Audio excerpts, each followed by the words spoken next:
The light in the grand chamber of the Cathar Imperium was the color of a dying star, a deep and sorrowful crimson that bled from the obsidian walls and pooled in the sunken amphitheater where the High Council convened. It was a light that spoke of endings, of finality, and for the first time in millennia, the assembled lords felt its weight not as a symbol of their dominion over lesser worlds, but as a chilling premonition. High Lord Kalen stood at the apex of the chamber, his ceremonial armor a lattice of polished obsidian and starlight metal that seemed to absorb the ambient gloom. His gaze was fixed upon the holographic sphere that dominated the center of the hall, a shimmering ghost of a fallen empire. Within it, the Vash Dominion, a civilization of rapacious, swarming sentience that had been a thorn in the Imperium's flank for centuries, was displayed not as a vibrant network of worlds and fleets, but as a void. Entire star systems were dark.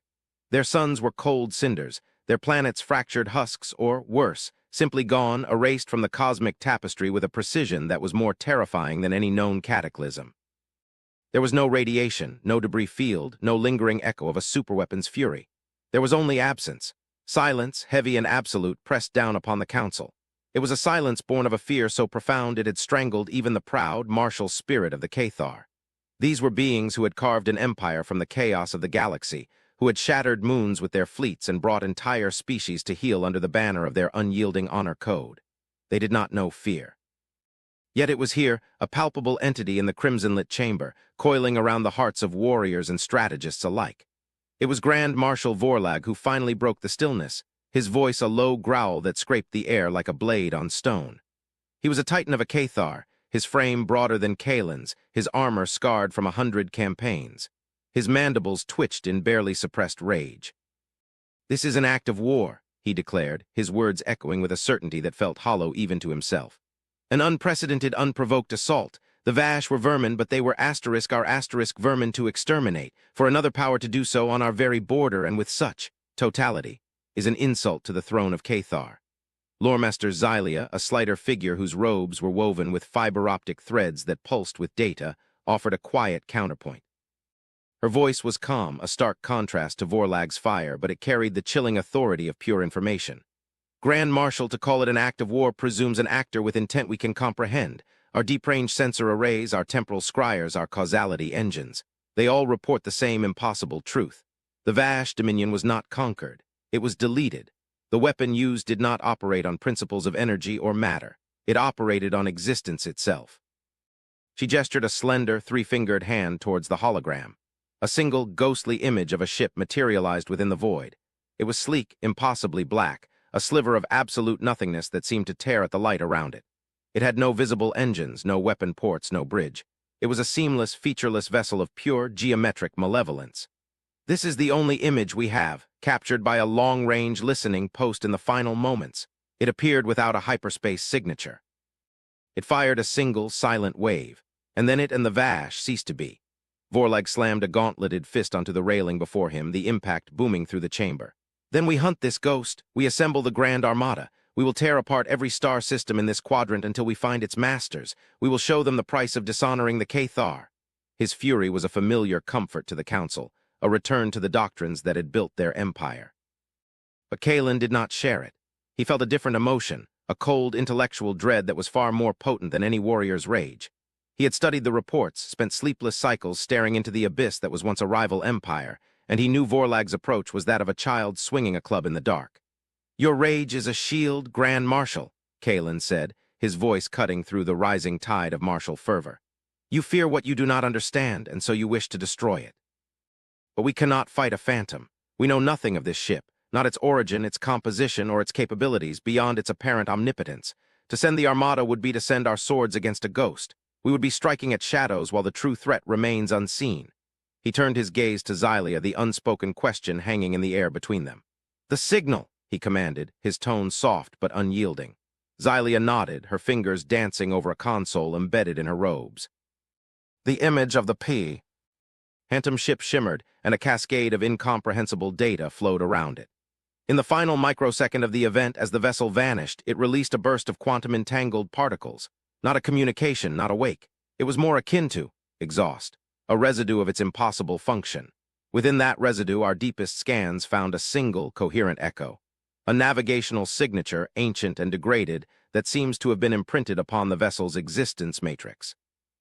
The data resolved into a single point of light on a galactic map, far from the established empires in a quiet, unremarkable spiral arm. "It points here," Xylia said, her voice barely a whisper, "to a solitary yellow star. System designation, Sol. Its third planet is inhabited by a primitive pre-interstellar species." A murmur of disbelief rippled through the council. Vorlag let out a short, harsh laugh, a sound of grating metal. "A race of primitives. You suggest this weapon of cosmic annihilation originated from a world of mud and fire, a species that has yet to even unify its own planet," he gestured dismissively. "It is a trick, a deliberate misdirection to send us on a fool's errand while the true enemy prepares." "Perhaps," Kalen mused, his eyes never leaving the pinpoint of light. "Or perhaps the nature of the trick is more complex than we imagine." He signaled for more information. Xylia complied, and the chamber was filled with the chaotic symphony of the target world. Images flickered into existence. Crude chemical rockets struggling to escape their planet's gravity, brutal and savage warfare fought with chemical explosives and kinetic slugs, fragmented broadcasts filled with a cacophony of languages, music, and raw, unfiltered emotion. The species was bipedal, soft-skinned, fragile. They called themselves humans. They were a whirlwind of contradiction. They created art of breathtaking beauty and weapons of unspeakable cruelty. They reached for the stars with one hand while clutching a dagger with the other. They were, by every Cathar metric, an evolutionary dead end, a chaotic species destined to self-destruct long before they could become a presence in the galaxy. "They are infants," Vorlag scoffed, the last of his fear replaced by utter contempt. "Violent, emotional, illogical infants. They broadcast their every thought into the void, their every weakness. Look at them. They are at war with themselves. They could not build a city in unity, let alone a weapon that could unmake an empire." The council's mood shifted. Fear was replaced by arrogance, confusion by certainty. The humans were a non-entity, a cosmic jest. The signal had to be a coincidence, a fluke of physics, or a clever feint by the real enemy. But Kalen remained transfixed. He saw the chaos, yes. He saw the primitive technology and the self-destructive tendencies. But he also saw something else, something that resonated with the cold dread in his core.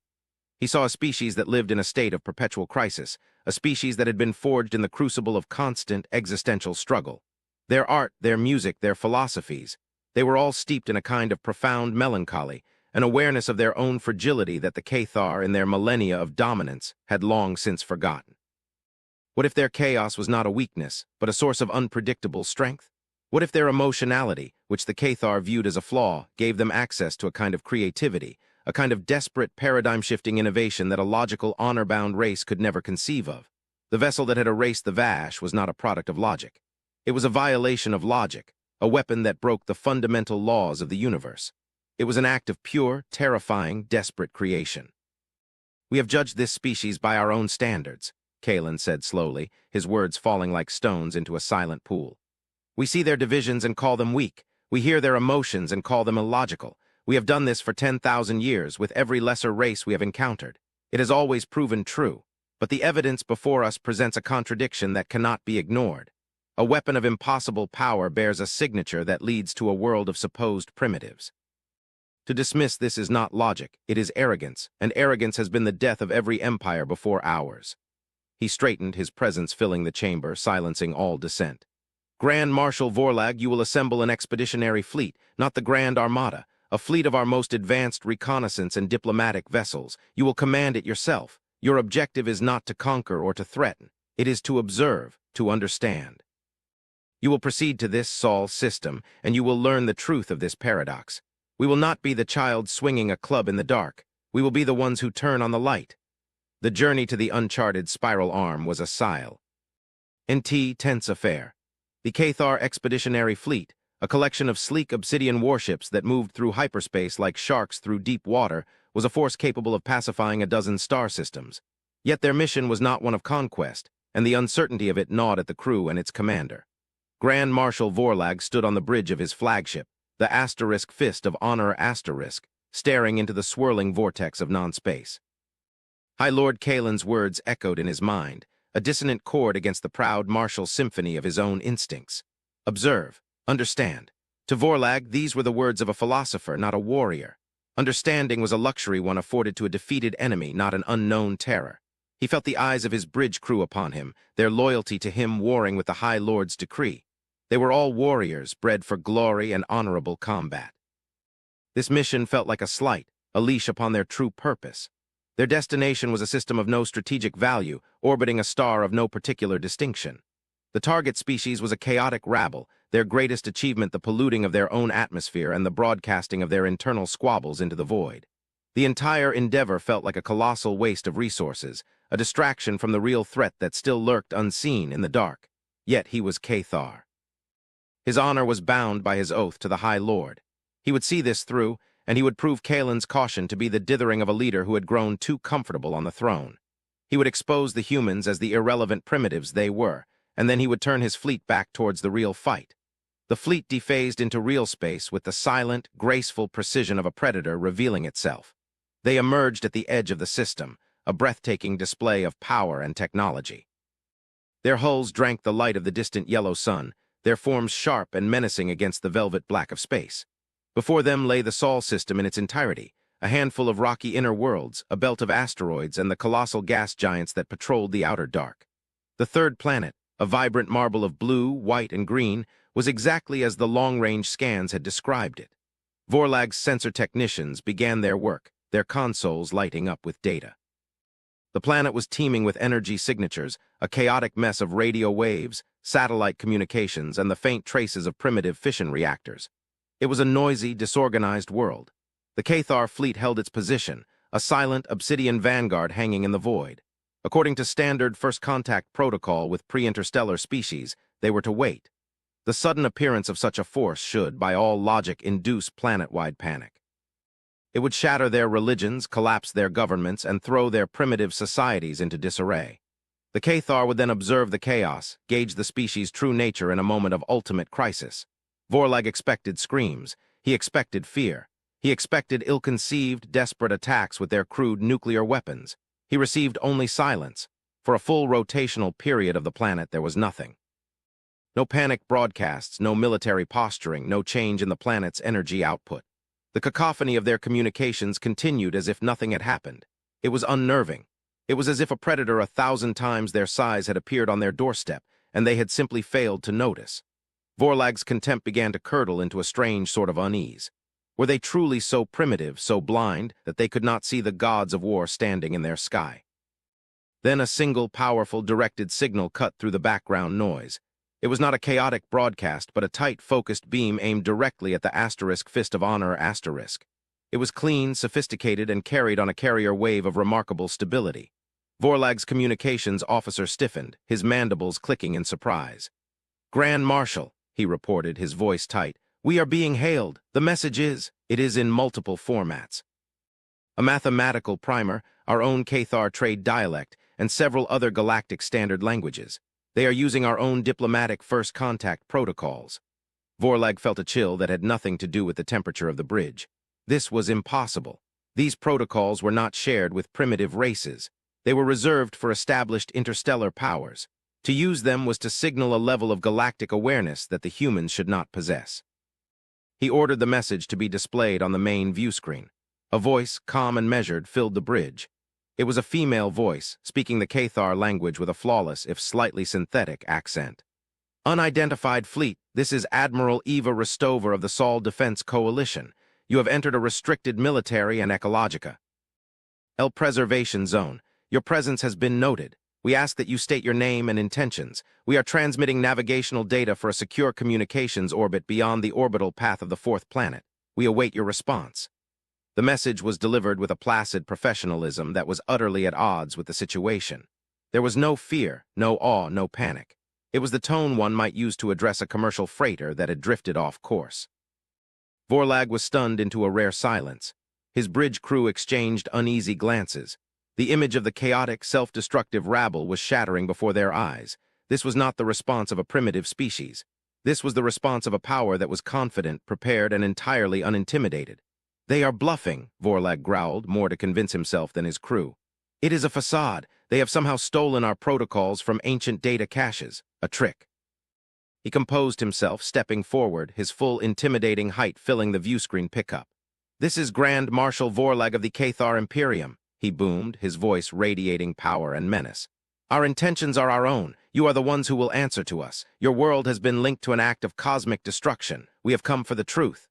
He expected this to break their composure, to reveal the fear behind the mask. The response was instantaneous.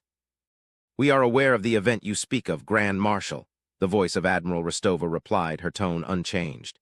"The dissolution of the Vash Dominion. We understand your concern. The truth is complex. We are prepared to discuss it. Please proceed to the designated coordinates. We will not engage in dialogue while your warships are holding a direct threat posture over our homeworld." The audacity was breathtaking. They were giving orders to a Cathar Grand Marshal. Vorlag felt his rage begin to boil, but it was tempered by the cold, creeping realization that he was navigating uncharted territory. Something was profoundly wrong. The humans were not behaving as they should.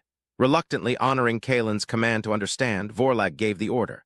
The Cathar fleet, with agonizing slowness, moved away from the blue-green world, repositioning itself in the cold, empty space beyond the orbit of the red planet. It was a concession, and it felt like a defeat. Once they were in position, a secure channel was established. On the main view screen of the Fist of Honor *, the image of Admiral Eva Rostova appeared. She was older than the humans seen in the chaotic broadcasts, her face etched with lines of experience. She wore a simple, dark blue uniform, devoid of the ostentatious decorations the Cathar favored. Her eyes were a pale gray, and they held a look of deep, ancient weariness, a profound gravity that seemed to anchor her to her command chair. Behind her, the bridge of her vessel was quiet, orderly, and professional. There was no panic, only calm focus. "Grand Marshal Vorlag," she began, her voice as even and steady as it had been on the open channel. "I am authorized to speak for the unified governments of Earth. Thank you for your cooperation." Vorlag dispensed with pleasantries.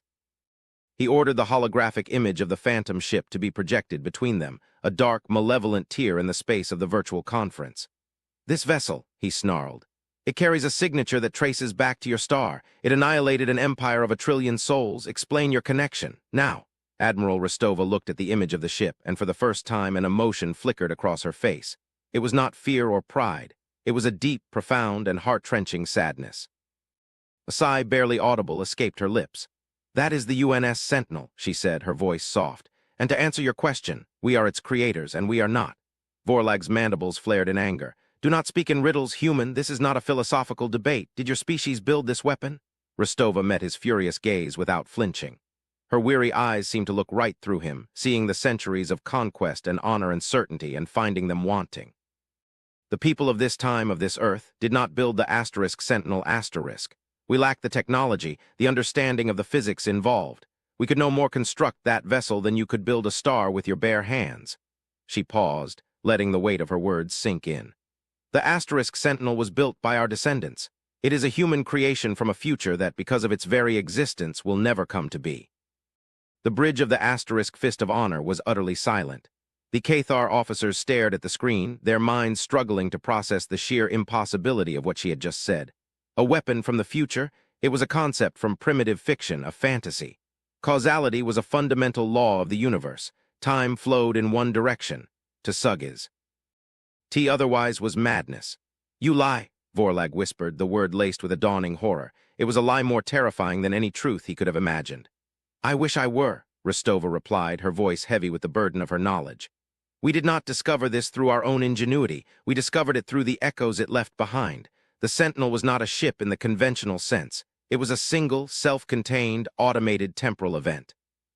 A weapon designed to travel backwards along a causal stream to a single point in spacetime, execute its function, and then erase itself, and the timeline that created it, from existence."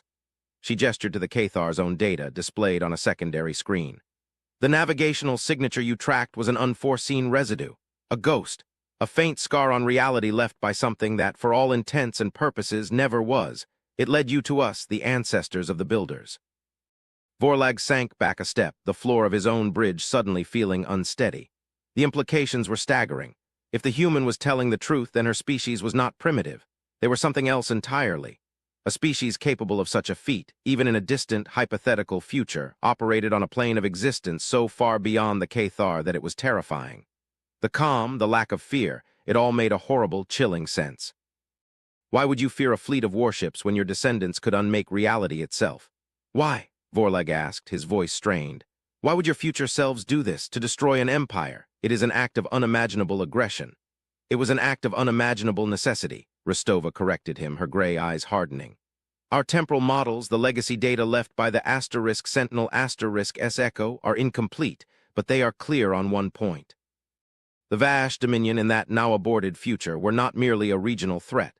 Their expansion, their unique biology and reckless technological advancement was projected to lead them to a discovery, a tipping point, after which they would have become an extinction-level threat to every sentient species in this galaxy, including our own. The Sentinel was not an act of conquest. It was an act of preservation, a form of galactic surgery.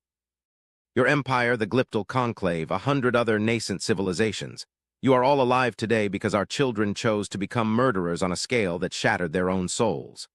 She leaned forward, and for the first time, Vorlag saw the immense, crushing weight she carried. It was the collective guilt of her entire species. We did not build that ship, Grand Marshal, but we are its inheritors. We are the custodians of its terrible legacy. We have lived with the knowledge of this event for 2 generations, ever since our deep space arrays detected the final, fading whisper of the Sentinel S temporal wake. We have been preparing, not for war with you, but for this conversation, for the moment when another species would be wise enough to follow the ghost to our door and ask the question you just asked. She looked at him, and her expression was not one of superiority, but of shared tragedy.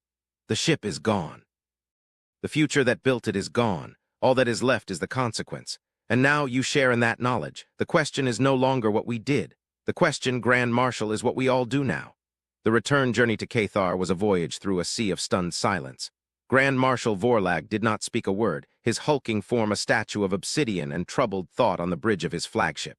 The data, the testimony of the human admiral, had been relayed to the High Lord. The entire Cathar Imperium, from the highest echelons of power to the lowest deckhand, was reeling from a paradigm shift so fundamental it threatened to shatter their entire worldview. Their universe, which had once been a known quantity, a grand game of strategy and honorable conquest, had suddenly become a place of terrifying, incomprehensible depth. They were not the masters of their own destiny. They were beneficiaries of a genocide they had not even known they needed. When Vorlag finally stood again before the High Council in the crimson-lit Grand Chamber, he was a changed being. The fire in his eyes had been banked, replaced by the cold embers of a terrible understanding. He recounted the events in the Sol system, his voice a low, gravelly monotone that held the assembled lords in rapt attention. He spoke of the humans' unnerving calm, their advanced diplomatic protocols, their impossible claim. He played the full, unedited recording of his exchange with Admiral Rostova, her weary, solemn face projected into the center of the hall, her words echoing in the profound silence. When it was over, the chamber did not erupt in debate. There was only a deep, collective intake of breath. The truth was too immense, too monstrous to be met with anger or disbelief. It was a truth. That diminished them all. It recast their entire history as a footnote in a story they had never known was being written.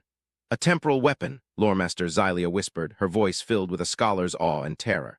Causality as a battlefield, it's the theoretical endgame of physics, a power we had relegated to the realm of mythology, to wield it, and to wield it for preservation rather than conquest.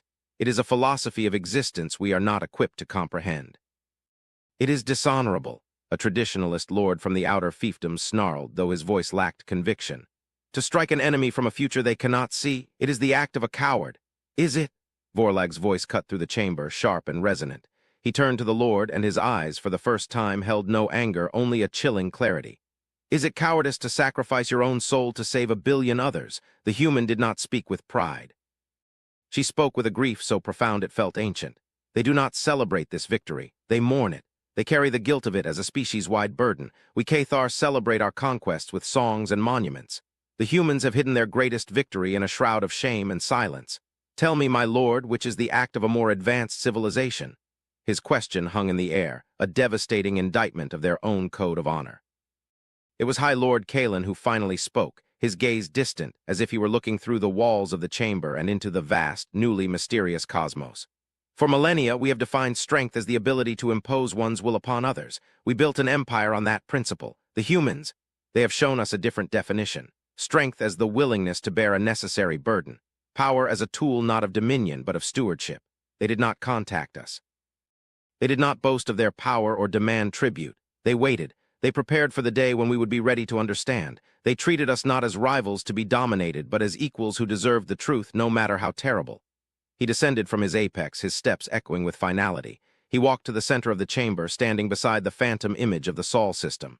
"Vorlag," he said, his voice quiet but firm. "You spoke of a trick. You were right. The trick was on us. We saw a chaotic, primitive race and were blinded by our own arrogance. We failed to see the truth that lay beneath. Their chaos is not a lack of order. It is the constant, agonizing process of a species grappling with moral complexities we have never had to face. They are not infants. In a way, they are older than us all, forged in a fire we have never known." He raised his hand, and the assembled lords fell silent. "We stand at a precipice. Behind us lies 10,000 years of Cathar doctrine, of honor, battle, and conquest. Before us lies a new reality, one in which we are not the galaxy's ordained masters, but merely one part of a much larger, more terrifying equation. We can cling to our pride, declare the humans our enemies for the crime of saving us, and march our fleets towards a war we cannot possibly win against an enemy who can unwrite our existence. Or we can do what we have never done before. We can learn." His decision was made. It was an evolution not just for him, but for his entire species. "Loremaster Xylia, open a channel to Admiral Rostova. I will speak with her myself. I will offer them not a truce, but an alliance." The meeting took place in the silent space between empires, aboard a neutral station constructed in the shimmering halo of a nebula. It was a place of quiet diplomacy, and the tension within its halls was as immense as the gravity of the gas giant that loomed outside its viewports. High Lord Kalen met Admiral Rostova in person. He had shed his ornate battle armor for the simple, unadorned robes of a Cathar diplomat, a gesture of humility that was not lost on the human. She, in turn, was dressed in the same simple, functional uniform. They met not as conqueror and primitive, but as two leaders burdened by the weight of their civilizations. "High Lord Kalen," Rostova said, her voice betraying a hint of surprise at his presence. "Your willingness to come here speaks volumes, and your species' willingness to bear its burden in silence speaks galaxies, Admiral," Kalen replied, his gaze direct. "I have come to understand that the Cathar Imperium owes its existence to a choice your descendants made. An act of such profound consequence demands not suspicion, but dialogue. We wish to form an alliance, to share knowledge, to face whatever comes next together." Rostova's weary expression softened, a flicker of something like relief in her gray eyes. "An alliance would be welcome. We have been alone with this knowledge for a long time." She hesitated, and Kalen sensed there was more, a deeper layer to the truth that had not yet been revealed. He saw it in the tension in her hands, the way her gaze drifted towards the starfield beyond the viewport. "There is something else you must understand, High Lord. The reason for the *Sentinel**S action was more specific than simple galactic preservation. There was a catalyst we did not share with Grand Marshal Vorlag. We did not want to cause undue panic until we could gauge your reaction, to know if you were a people capable of grasping the full truth." She activated a holographic display between them. It showed the star charts of the former Vash Dominion, but overlaid with complex sensor readings, gravimetric distortions, exotic particle concentrations, temporal echoes. "The Vash were not just expanding," she explained, her voice dropping to a conspiratorial whisper. "Their path was not random. They were following something, a signal, a breadcrumb trail laid down eons ago. Our deep-range temporal sensors, the same ones that detected the Sentinel**S wake, were able to partially reconstruct this signal. It was leading the Vash to a specific location on the far edge of the galaxy, in the intergalactic void." The display zoomed out, pulling away from the familiar spiral of the Milky Way until it was a shining disk hanging in an infinite blackness. Just beyond its outermost edge, a single point was highlighted. "Our probes and the legacy data from the Sentinel indicate the presence of a structure at this location," Rostova continued. "It is not a Dyson sphere or a ringworld. It is not a creation of any biological life we can comprehend. It is a megastructure composed of woven spacetime and exotic matter, so vast it generates its own gravitational lensing. It is dark, ancient, and perfectly, unnaturally silent." Kalen felt a cold dread, a primal fear that transcended the honor and pride of his species. It was the fear of the unknown, of a scale of reality that dwarfed even the concept of gods. "What is it?" he breathed. "We don't know for certain," Rostova said, her own voice trembling slightly. "Our best theoretical models refer to it as a containment field, a prison." The Vash, with their unique bioetheric energy manipulation and their reckless FTL technology, were on the verge of developing the precise energy frequency that would have acted as a key to unlock it. The projections from the future timeline were unambiguous. Had the Vash reached that structure, they would not have conquered it. They would have released what was inside. She brought up another image, a reconstruction from the fragmented temporal data. It was not a clear picture, but a horrifying, impressionistic collage of concepts, a non-biological, non-physical intelligence, a form of consciousness that did not experience reality but consumed it. It did not travel through space. It spread by erasing the laws of physics, creating expanding voids of absolute null causality where nothing, not matter, not energy, not time, not even nothingness itself, could exist. It was an engine of cosmic termination. The humans of the future called it the Silent Requiem, Rostova said, her voice a bare whisper. The Sentinel *S mission was not just to stop the Vash Empire. It was to prevent them from ringing a dinner bell that would have been heard across the universe. The annihilation of 1 trillion souls was the price to keep that thing locked in its cage. The truth, in its full, galaxy-shattering immensity, descended upon High Lord Kalen. The ghost ship, the paradox, the fall of the Vash, it was all just a prelude. A desperate, surgical strike to buy the galaxy a little more time.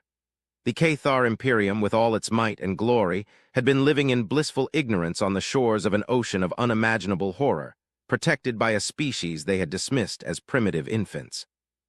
He looked at Admiral Rostova, at this human, and he saw not a representative of a young, chaotic race, but the weary face of a guardian, a sentinel standing a lonely watch over a sleeping universe. His pride, the millennia of Cathar honor, crumbled into dust. It was meaningless in the face of such a truth. He finally understood. The real war had never been between the Cathar and the Vash, or between empires squabbling over territory. The real war was between existence and oblivion. And humanity, in their tragic, profound wisdom, had been the only ones who knew it. Kalen straightened, not with the arrogance of an emperor, but with the resolve of a soldier who has just been given his true orders. "Admiral," he said, his voice clear and steady, filled with a purpose he had never known before. "Our alliance is no longer an offer. It is a necessity. The Cathar Imperium and its fleets are at your disposal. We were blind, but now we see." He looked at the holographic display, at the vast and lonely darkness between galaxies where the great enemy slept. The fear was still there, a cold stone in his gut, but it was now joined by something new, a sense of shared purpose, a bond forged not in the heat of battle, but in the chilling light of a terrible, shared truth. The age of empires was over. The age of survival had begun.